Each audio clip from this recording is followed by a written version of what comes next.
everyone, my name is Indah Megadewi Angkasa, and in this video, I want to talk about concept and objective of the state. But I want to talk with two languages, Bahasa and English. So now, I'm going to talk about the concept and objective of the state, atau dalam bahasa Indonesia, konsep dan tujuan dari negara. Jadi sekarang saya akan berbicara tentang konsep dan tujuan dari negara. Basically, negara itu adalah organisasi tertinggi yang punya kekuasaan penuh untuk mengatur kehidupan masyarakat demi kesejahteraan bersama. Baik itu kesejahteraan orang-orang di kepemerintahan ataupun yang bukan di kepemerintahan. A state has four main elements. Ada 4 unsur penting dalam sebuah negara. First, population atau penduduk. People who live and obey the state's authority.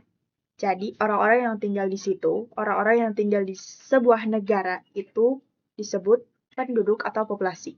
Population. Second, territory atau wilayah. Jadi, daratan, lautan, udara, ataupun tempat yang sekarang kita tinggali, tempat kita tinggal sekarang, itu termasuk ke dalam wilayah. Dan wilayah termasuk ke dalam 4 unsur penting dalam sebuah negara.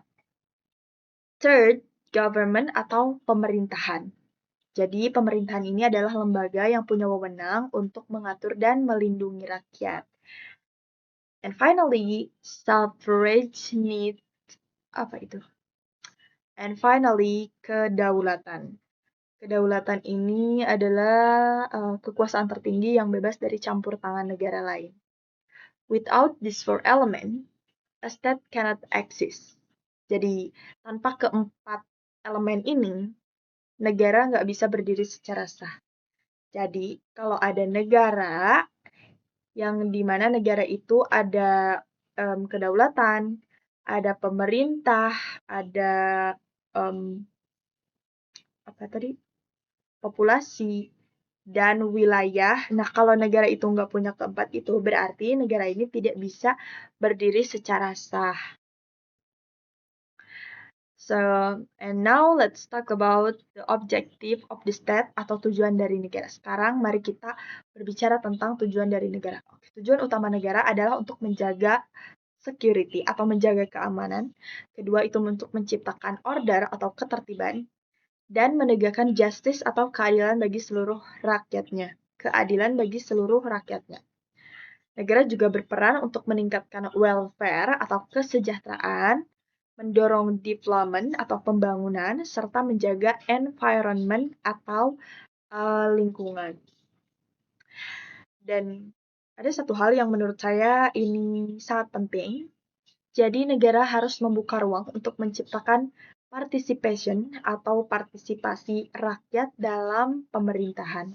Kesimpulan dari tujuan negara ini adalah menurut saya negara ada supaya masyarakat bisa hidup aman, adil, dan sejahtera. Kalau kita lihat dari sisi teori, according to Thomas Hobbes, negara dibentuk untuk menghindari chaos supaya hidup manusia nggak bentrok, jadi tidak semua melawan untuk semua. He believed that strong authority is need to keep order. Jadi, dia percaya bahwa negara butuh kekuasaan yang kuat untuk menjaga ketertiban. Meanwhile, Soekarno, the founding father of Indonesia, had a different perspective.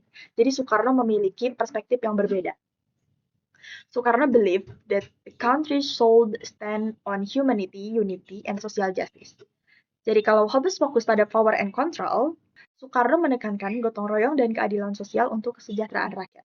From both thinkers, we can see that a state must be strong, but also must care for its people. Jadi dari dua pemikiran itu kita bisa melihat bahwa negara itu harus tetap kuat, tapi negara juga harus peduli dengan masyarakatnya. Ya, tujuan negara kita tertulis jelas di pembukaan Undang-Undang Dasar 1945. To protect all the people of Indonesia, promote public welfare, educate the nation, and participate in world peace. For example, untuk contohnya, pemerintah menjalankan banyak program seperti bantuan sosial, pendidikan gratis, penghijauan lingkungan, ataupun makan gratis gitu, makan bergizi gratis. All of this reflect the real objective of our state.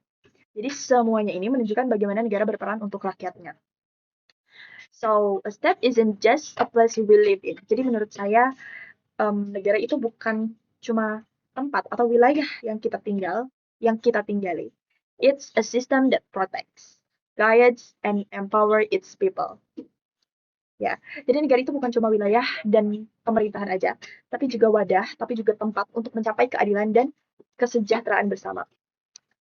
Jadi itu penjelasan dari saya. So, thank you for watching and see you next time. Bye.